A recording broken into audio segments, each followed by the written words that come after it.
बौद्ध धर्म के एक प्रसिद्ध दृष्टांत को सरसों के बीज का दृष्टांत कहा जाता है।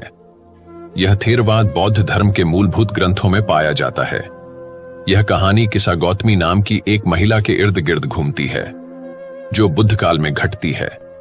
गौतम बुद्ध जो पहले ही निर्वाण प्राप्त कर चुके थे और दूसरों को अपनी धम्म की शिक्षाएं प्रदान करने के लिए यात्रा कर रहे थे, यह बात उसी समय की है। किसा गौतमी नाम की एक महिला, जिसका इकलौता छोटा बच्चा था, एक दिन आंगन में खेलते खेलते उसे सांप ने काट लिया, जिससे उस बच्चे की मौत हो गई।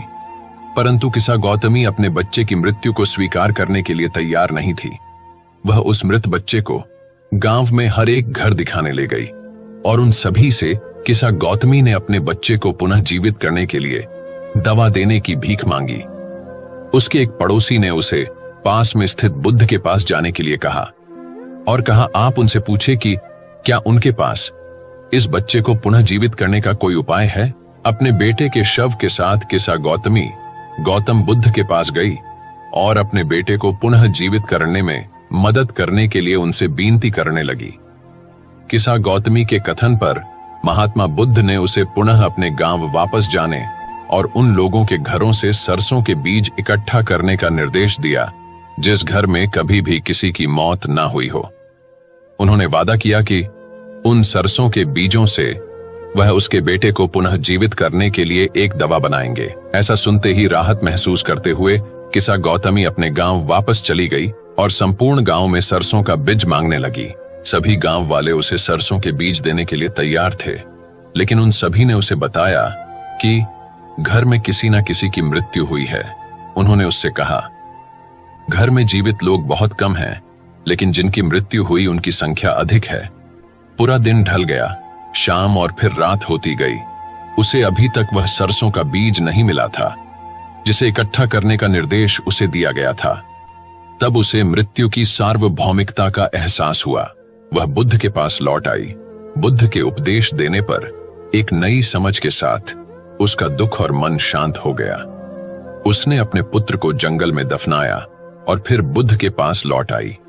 उसने बुद्ध के सामने स्वीकार किया कि वह सरसों के बीज से अपने बेटे को कभी भी प्राप्त नहीं कर सकती थी, जिसे गौतम बुद्ध ने उसे इकट्ठा करने का निर्देश दिया था, क्योंकि उसे मृत्यु से रहित एक भी घर नहीं मिला।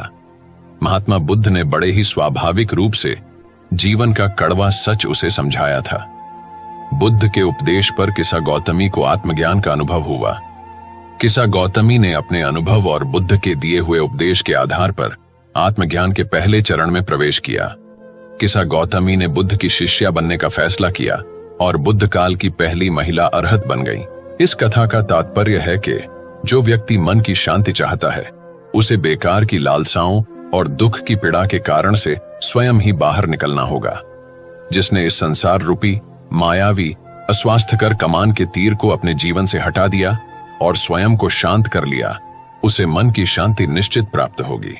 निस्संदेह जिसने दुख पर विजय प्राप्त की है, वह हमेशा दुख से मुक्त होगा, क्योंकि जीवन नश्वर है और मृत्यु शाश्वत है। तो दोस्तों, आपको आज की वीडियो कैसी लगी कमेंट सेक्शन में जरूर बताइए। और अब तक आपने हमारे बोधि धर्मन चैनल को सब्सक्राइब नहीं किया हो तो आज ही सब्सक्राइब करें और बेल आइकॉन दबाना ना भूले, ताकि हमारे आने वाले हर नए वीडियो की नोटिफिकेशन सबसे पहले आप तक पहुंचे।